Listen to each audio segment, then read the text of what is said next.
여러분 안녕하세요. 오늘은 한문 수업 7번째 시간으로서 결합하여 만든 한자에 대해서 배워보도록 하겠습니다. 자, 첫 번째 순서는 한자의 부수, 두 번째 순서는 의미 같은 한자입니다.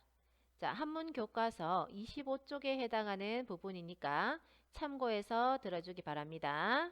자, 오늘의 학습 순서입니다.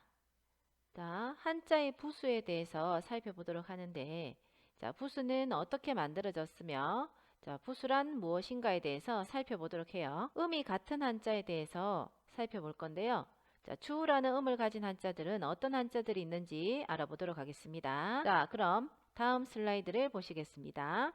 자, 한자들이 이렇게 어지럽게 나열이 되어 있어요. 총 24개의 한자들입니다. 하지만 이 한자들을 공통된 부분이 있는 한자들로 4개의 묶음으로 나눌 수가 있어요. 자, 한번 나눠볼까요? 공통된 한자들이 들어가 있는 부분을 살펴보면 나눌 수가 있을 겁니다. 자, 입구자도 보이고요. 매산자도 보이고, 자, 힘력자, 마음심자가 보이는데요. 자, 이렇게 많은 한자들을 분류하는 방법을 창안한 사람이 있습니다. 그 사람이 바로 허신입니다. 자, 이 허신이라는 사람은 많은 한자들을 공통된 한자로 나누는 방법을 고안해냈습니다. 자, 그러면 이 24개의 한자들을 공통된 한자로 한번 분류해 보도록 할게요. 자, 24개의 한자들이 일사불란하게 자기 자리를 찾아갔는데요. 자, 첫 번째 줄에 있는 한자들의 공통적으로 들어가 있는 한자들이 무엇입니까? 그렇죠. 바로 매산자입니다. 자, 두 번째 줄에 있는 한자들의 공통적으로 들어가 있는 한자들은요? 그렇죠. 입구자가 되겠습니다. 그 다음 세 번째 줄에 있는 한자들, 자, 보시면 공통으로 들어가 있는 한자들 눈에 보이시죠? 그렇죠. 입력자가 되겠습니다. 그 다음 마지막 줄에 있는 한자들은 아랫부분에 있는 마음심자가 공통으로 들어가 있어요. 자, 이렇게 파란색으로 쓰여져 있는 이런 공통적으로 들어가 있는 한자들을 바로 부수라고 부릅니다. 자, 한자의 한 부분이면서 그 한자의 전체 뜻과 관련이 있는 이 부수는요.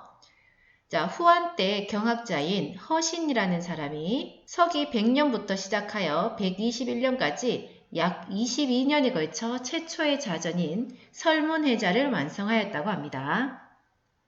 자, 설문해자라는 것은 한자 하나하나에 대해 본래의 글자 모양과 뜻, 그리고 발음을 종합적으로 해설한 책이라고 합니다. 자, 이 허신은 설문해자를 편찬할 때 540개의 부수를 고안해서 그것을 나누고 배열하였으며 9353개의 한자의 뜻을 풀이하였다고 합니다.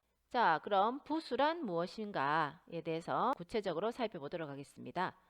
자, 현재 사용하는 부수의 개수는 총 214자예요. 이 부수는 한자 자전에서, 자, 한자 자전이라는 것은 우리가 국어 사전, 영어 사전이라고 하듯이 한자를 그 뜻을 풀이해 놓은 책이라고 보면 되겠습니다. 한자 자전에서 글자를 찾는 길잡이 역할을 하고요.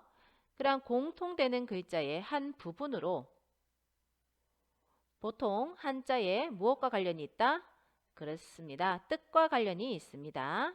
자, 그래서 부분 부자와 머리 숫자, 뜻에 해당한다고 해서 부수라고 부르는 겁니다. 자, 이 부수는요, 위에서도 말했듯이 뜻과 관련이 깊어요. 그래서 부수를 알면은 한자를 찾을 때 편리할 뿐만 아니라 한자의 뜻도 쉽게 파악할 수가 있습니다. 한자의 그 부수는 그 한자의 뜻과 관련이 있다는 것을 알아두세요. 자, 자전에 보면 부수가 이런 식으로 나열이 되어 있어요. 자, 그림에서 보듯이 자, 부수의 획이 1획에서부터 총 17획까지 부수가 이렇게 쭉 나열이 되어 있습니다. 대부분 상형자, 자, 상형자라는 것은 모양을 본떠서 만든 한자들이었죠. 이 모양을 본떠서 만든 한자들, 이런 기본적인 한자들이 바로 부수에 해당한다는 사실도 알아두세요. 현재 우리가 사용하고 있는 자전들입니다. 자전들의 종류들인데요. 자, 이것 말고도 많이 있겠죠.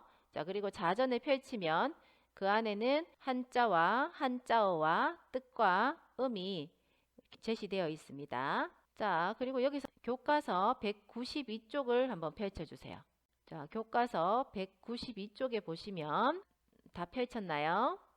네. 자, 거기 보시면 중학교 한문교육용 기초한자 900자가 205쪽까지 쭉 나열되어 있습니다. 자, 교과서에 실려 있는 한자들이 여기에 다 실려 있다라고 보시면 되겠습니다. 자, 교과서에 나오는 한자들이 음이 가나다 순으로 배열이 되어 있는 거예요. 자, 그리고 그 한자들을 자세히 살펴보면 한자 옆에 이런 갈로로 표시되어 있어서 중간에 또 한자가 표기되어 있는 것이 있는데 이것이 바로 부수입니다. 한자 옆에 갈로 안에 표기되어 있는 이 한자가 바로 부수를 가리킨다는 사실도 알아두세요. 그럼 여기서 물숫자를 한번 보겠습니다. 물숫자가 나옵니다. 자, 원래 물숫자는 흐르는 물의 모양을 본떠서 만든 한자인데요. 자, 이 물숫자를 붓으로 가진 한자들은 주로 무엇과 관련이 깊을까요? 그렇죠. 물과 관련이 깊습니다. 자, 주로 물과 관련이 깊은 이 물숫자는요. 자, 다음은 물숫자를 붓으로 가진 한자들입니다. 자, 공통적으로 물숫자가 들어가 있어요. 이 물숫자가 들어간 한자들 뜻을 살펴보면 자, 땀, 목욕하다, 항구, 씻다, 강, 바다 해서 다 무엇과 관련이 깊다? 그렇죠. 물과 관련이 깊다는 사실 알 수가 있습니다. 자, 그럼 여기서 퀴즈 나갑니다. 다음 한자의 공통된 부수를 찾아봅시다. 자, 세 개의 한자가 제시되어 있는데요. 세 한자의 부수는 무엇일까요? 첫 번째 한자는 쉴휴, 두 번째 칠벌, 다음 세 번째 대신할 대자예요. 공통된 한자가 다 보이십니까? 그렇죠.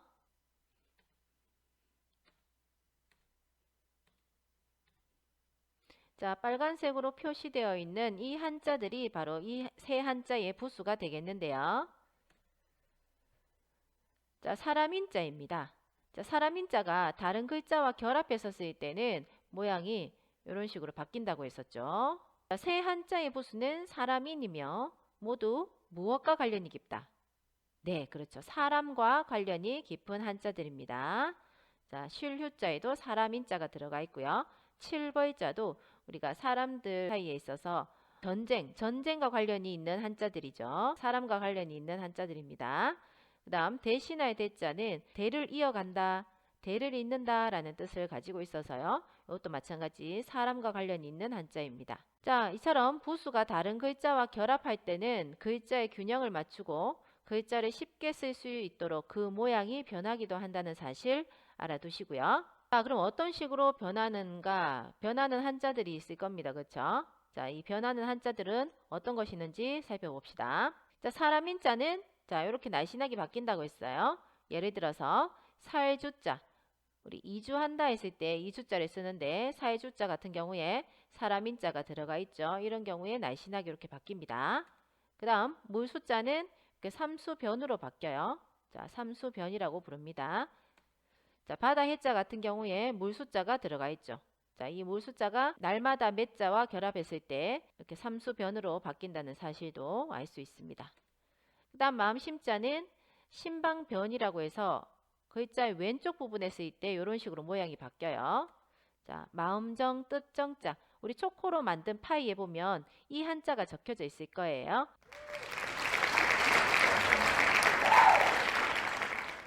자, 많이 봤을 겁니다. 그쵸? 자, 마음정자 같은 경우에 왼쪽에 적혀 있는 이 한자가 바로 마음심자를 뜻합니다. 마음과 관련이 있죠. 그래서 마음정자가 된 거예요. 자, 또 다른 한자들도 살펴보면 자, 개견자는 이런 식으로 모양이 바뀌고요.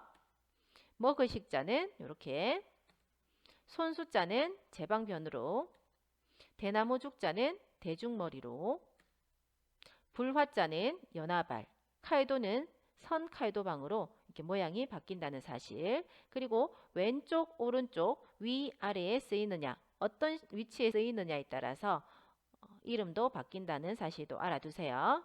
지금 제시된 한자들을 보시면요. 이 한자들의 부수는 그 글자 자체가 부수입니다. 해일자 같은 경우에 부수는 해일자예요. 입구의 부수도 입구 그 자체입니다. 그 다음 향기 향자도 자기 자신이 부수인 한자예요. 이런 한자들을 우리가 무엇이라고 부르느냐? 예, 바로 제부수라고 부릅니다. 자, 제부수라는 것은 제자가 모두 제자를 써서 그 글자 자체가 모두 부수이다 라는 의미를 가지고 있고요.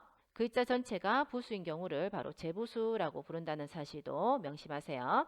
자, 마지막으로 음이 같은 한자입니다. 주라는 음을 가진 한자들 어떤 한자들이 있는지 예를 들어 보면 주인 주자가 있습니다. 국어 시간에 배우는 주어 또는 주인공 할 때 이 주자를 쓰겠죠. 물될 주자도 바로 음이 주예요. 자동차에 기름을 넣는 것을 주유라고 하죠. 주유한다라고 했을 때 이 주자를 쓰고요.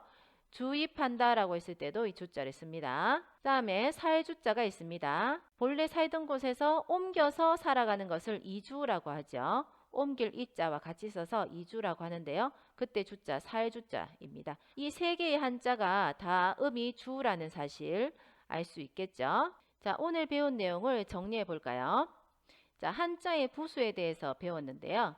자, 한자의 부수는 자, 앞에서 우리 배웠는데요. 자, 허신이라는 사람이 창안을 했다는 것도 알아두시고요. 자, 총 214자로 이루어져 있고요.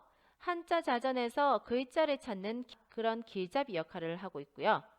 공통되는 글자의 한 부분이면서 한자의 뜻과 관련이 있기 때문에 그 뜻 부분을 나타내기도 합니다. 자, 그리고 글자 자체가 부수인 제부수의 한자들도 있었습니다. 해일, 입구, 향기, 향자가 바로 자기 글자 자체가 부수인 한자들이었죠. 자, 이런 한자들을 제부수라고 부른다는 것도 알아두시고요. 그 다음 모양이 변형되는 부수도 있었습니다. 사람 인자 같은 경우에 날씬하게 모양 이렇게 바뀌고 물수자 같은 경우에는 점 3개, 그 다음 마음심자 같은 경우에는 이렇게 또 날씬하게 바뀐다는 거 등등등 있었습니다. 자, 그러면 정리해보자면 이 부수는 국어사전에서 단어가 가나다 순으로 정리가 되어 있고 영어사전은 A, B, C 알파벳 순서로 그런 기준으로 정리하듯이 한자 자전에서는 부수의 배열에 따라서 정리가 되어 있다는 것 알아두시면 되겠습니다. 자, 그리고 마지막으로 음이 같은 한자, 우리 주라는 음을 가진 한자들이 있었다는 것도 했었죠. 자, 주인주, 물될주, 살주자가 다 음이 같은 한자였다는 사실 기억하세요.